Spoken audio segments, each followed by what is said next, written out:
Bonjour à tous. Il y a une chose que je n'ai jamais réussi à comprendre, c'est comment est-ce qu'on peut se prétendre chrétien, croyant dans le Dieu de la Bible, et croire en même temps à la réincarnation.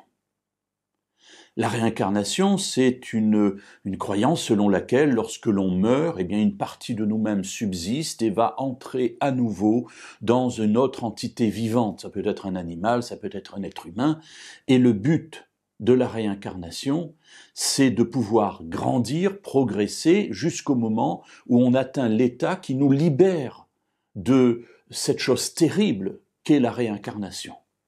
Alors en fait, en Occident, c'est vu de manière positive, alors qu'en Orient, en Inde particulièrement, la réincarnation est vue comme quelque chose de terrible dont il faut se départir le plus vite possible.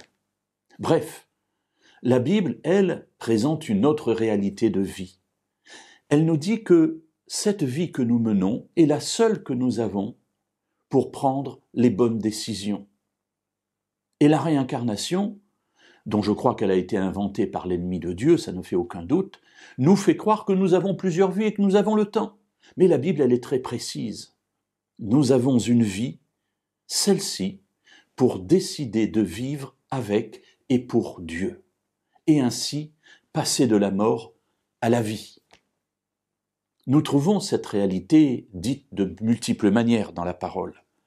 Permettez-moi de vous lire un passage dans la lettre aux Hébreux, au chapitre 9 et au verset 27.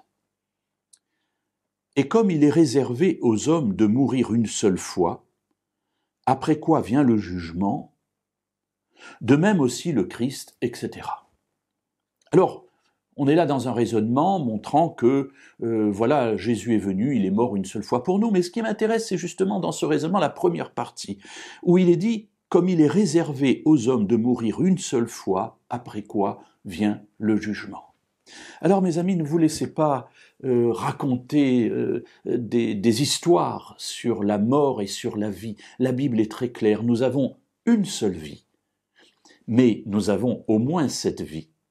Et cette vie est suffisante pour que nous prenions la bonne décision de vivre pour Dieu, de vivre avec Dieu et de passer de la mort à la vie. Alors laissez de côté ce que le monde nous raconte.